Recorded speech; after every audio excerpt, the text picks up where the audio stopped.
Félicitations, si vous regardez cette vidéo, c'est que vous êtes admissible et certainement un petit peu stressé sur l'organisation des journées et des semaines à venir pour préparer votre grand oral. Alors on va essayer avec cette vidéo de faire un petit peu baisser la tension et d'organiser vos journées type afin d'essayer de progresser chaque jour un petit peu plus et suffisamment pour vous garantir la moyenne à l'épreuve de l'exposé discussion du grand oral. Avant toute chose, pour savoir ce qu'il faut travailler, il faut se rappeler de ce qui est évalué. Et l'arrêté du 17 octobre 2016 fixe les critères d'évaluation lors de l'épreuve du grand oral. Et ces critères, c'est les connaissances en protection des droits et des libertés fondamentales, la culture juridique, l'expression orale et l'argumentation juridique. Dès lors, l'épreuve du grand oral allié avec ces critères doit vous faire comprendre que ce qui doit guider chaque journée de révision, c'est l'exercice oral. Essayez de lire vos cours à l'oral, essayez de résumer vos cours à l'oral, essayez de faire des exercices oraux comme par exemple le pour et le contre ou justement ce travail de résumé de vos cours comme j'ai pu l'expliquer dans une vidéo précédente.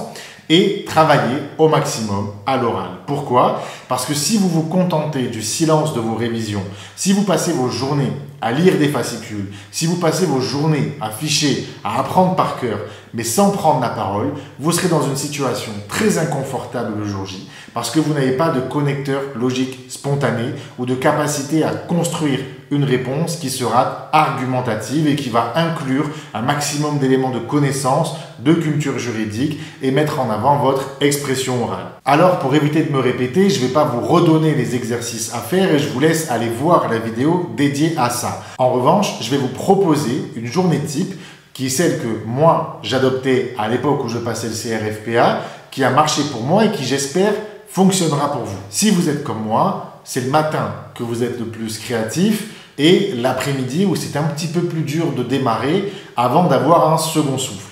Alors, ce que je vous propose, c'est ce que je faisais. Le matin, je commençais aux alentours de 9h30, 10h. Je m'intéressais à l'actualité et j'allais chercher dans l'actualité des éléments de culture que je ne connaissais pas.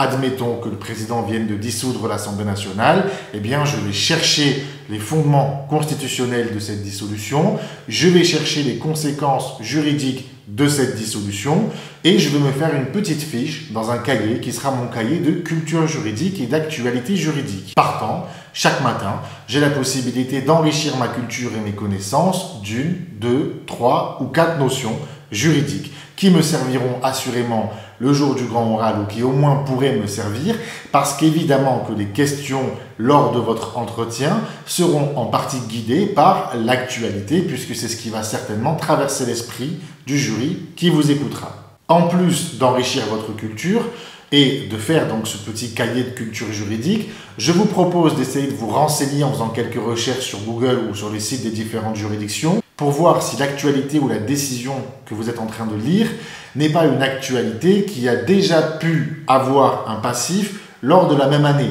Auquel cas, si vous vous rendez compte que la notion que vous analysez a fait l'objet de plusieurs décisions ou de plusieurs textes ou de plusieurs actualités pendant cette année, il y a quand même de grandes chances que cette notion tombe au grand oral, que ce soit en question subsidiaire ou en sujet d'épreuve. Partant, essayez d'approfondir encore, notamment à l'aide de vos fascicules et de vos recherches pour être sûr de pallier à toute difficulté le jour J si vous tombez sur cette fameuse notion redondante. Arrivé à midi, midi 30, c'est l'heure de votre pause méridienne, vous mangez sainement, vous prenez le temps de vous reposer, 1 heure, 1 heure et demie, faites la sieste si vous en avez besoin et ensuite attaquez vos fascicules. Et de la même manière que pour les épreuves écrites, vos révisions des écrits, je vous propose de lire vos fascicules de cours avec votre support à côté. Quand je parle de support, je parle de celui que vous allez utiliser pendant l'heure de préparation qui va précéder votre grand oral. Si c'est un code constitutionnel, travaillez vos fascicules avec votre code constitutionnel. Et si c'est un autre recueil, travaillez vos fascicules avec cet autre recueil.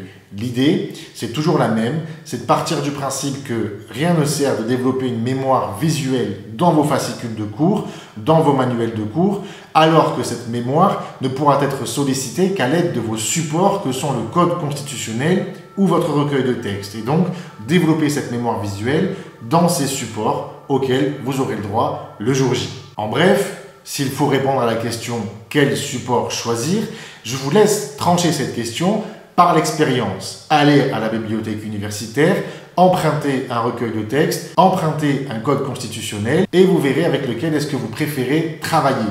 Personnellement, j'étais allé au Grand Oral avec un seul ouvrage, le recueil de textes d'Henri Oberdorf. C'est certes beaucoup moins dense que le code constitutionnel, mais dans mon IEJ où je devais passer sur des commentaires d'arrêt, le temps que je peux dédier à un support était extrêmement limité parce qu'il fallait que je prenne connaissance d'un arrêt, que je construise une réflexion et un plan. Dès lors, le recueil de textes me suffisait largement puisque l'essentiel de mes connaissances était dans ma tête, dans mes révisions, sur mon brouillon, et que je n'avais besoin de ce recueil que pour aller me remémorer un petit peu les grands textes que j'aurais pu citer. Mais le grand oral n'étant pas une épreuve de récitation et d'énumération d'une infinité de textes, il me suffisait de me contenter de mes connaissances et de mon brouillon. Ça suffisait déjà largement. J'ai accordé pas plus de 10 minutes à mon recueil de textes. En revanche, je sais que parmi vous, certains se rassurent, notamment pour les sujets de dissertation, avec le code constitutionnel qui comprend beaucoup de textes et beaucoup de jurisprudence. Attention toutefois à bien prendre vos marques dans ce code constitutionnel parce qu'il est assez compliqué à maîtriser si vous le découvrez le jour J, puisque contrairement au recueil de textes qui s'organise autour des libertés et où chaque partie sera dédiée à une liberté et comprendra tous les textes qui sont liés à cette liberté, le code constit est lui organisé en énumérant les différents textes du début jusqu'à la fin et donc il n'est pas classé par liberté.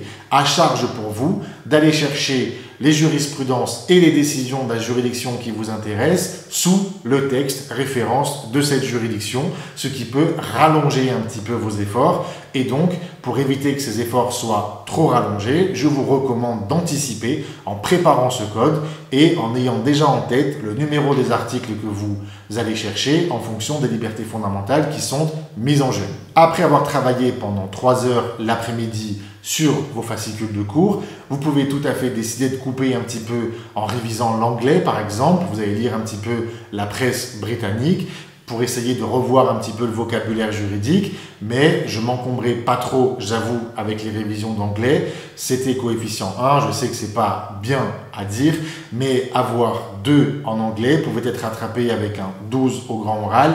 J'ai donc préféré faire le choix de me concentrer sur l'épreuve du grand oral. Et donc, je vous recommande en fin de journée de faire des exercices qui vont vous permettre de vérifier et de marquer au fer rouge vos connaissances. Ces exercices, vous pouvez faire une simulation un jour sur 2 avec des camarades, peu importe qu'ils ne soient pas forcément très bons en liberté fonda, ce sera l'occasion de prendre la parole, de développer votre aisance à l'oral, de développer votre capacité argumentative, de travailler sur des sujets de manière tout à fait spontanée dans des conditions réelles. Et donc, peu importe le fond, ce sera toujours une plus-value, même avec des amis qui ne sont pas forcément compétents en la matière. Sinon, essayez de trouver des simulations avec des camarades de votre BU, des camarades de promo, des amis à vous qui sont aujourd'hui à l'école, des amis à vous qui sont devenus avocats ou des enseignants que vous trouverez sur Internet. Au-delà des simulations qu'il faut à mon sens maximiser, et notamment pour la partie entretien, puisque c'est souvent la partie qui est la plus sous-estimée. Vous révisez beaucoup vos cours pour répondre à la partie exposée, mais la partie exposée, c'est à peine le tiers de l'épreuve, puisque l'épreuve dure environ 45 minutes, 15 minutes d'exposé, 30 minutes d'entretien. Il est donc extrêmement important de se préparer à l'entretien et donc à la spontanéité des réponses à apporter, à cette capacité à répondre en improvisation, mais avec une structure. Et pour ça, je vous ai déjà recommandé l'exercice du pour et contre et je vous renvoie encore une fois vers la vidéo évoquée dans le début de cette vidéo qui présente les 2 exercices pour travailler le grand oral, parce que ça vous permettra de travailler votre capacité argumentative, incluant une réfutation et la structure d'un discours qui va donner l'opportunité à celui qui vous écoute de passer à la question suivante sans avoir besoin de vous poser une nouvelle question sur ce même sujet parce que votre réponse aurait été incomplète. Et à mon sens, si vous passez suffisamment de temps à travailler de manière active le matin sur l'actualité pour enrichir votre culture juridique et rester au fait de l'actualité. Si vous travaillez l'après-midi, le fond, même si vous parcourez assez rapidement vos fascicules, mais que ça vous suffit à comprendre la logique, le mécanisme de protection des libertés fondamentales qui est propre à peu près tous les droits et toutes les libertés, mais tout en retenant les considérations historiques et les évolutions qui caractérisent chacun des droits et chacune des libertés, et qu'en plus le soir vous vous exercez, je ne vois pas de raison pour que vous puissiez ne pas avoir la moyenne à cet exercice. Car ce n'est pas un exercice qui est très compliqué. Ce qu'il faut, c'est simplement démontrer que vous avez votre place à l'école des avocats et que vous ferez un bon avocat demain. Dès lors, on est pugnace, on n'abandonne pas. Même quand on ne sait pas répondre, on se bat, on essaie de construire une argumentation. Si je vous dis qui est le défenseur des droits et que vous ne connaissez pas son nom et son prénom, eh bien vous répondez en me définissant ce que c'est le défenseur des droits, une autorité administrative indépendante, vous développez, et ce sera déjà une réponse qui vous permettra d'avoir des points. Si on vous pose une question et que vous pensez que la réponse est laconique, eh bien contextualisez-la, développez un petit peu juridiquement, parce que vous prendrez des points sur ce développement, alors qu'une réponse trop concise ne nous permet pas d'apprécier vos connaissances, votre culture, votre aisance à l'oral et votre argumentation juridique. N'oubliez jamais ces 4 critères et si vous ne les oubliez pas, vous ferez partie de l'énorme majorité qui réussira cette épreuve. Vous en êtes capable, vous avez déjà fait le plus gros en passant la barrière des écrits. Ne vous stressez pas en disant que vous avez peu de temps pour réviser le grand oral parce que c'est essentiellement des notions qui composent votre culture parce que vous entendez parler de ces libertés au quotidien. Vous avez déjà bossé ces libertés au cours de votre licence. Il s'agit de vous remettre tout ça en tête et de comprendre un mécanisme qui de toute façon est transversal et à partir de là, vous ne pourrez que réussir. J'espère que cette vidéo vous aura motivé, qu'elle vous aura aidé. Si c'est le cas, n'oubliez pas de la liker et de vous abonner à cette chaîne YouTube où on se retrouvera bientôt pour encore plus de connaissances et de méthodologie.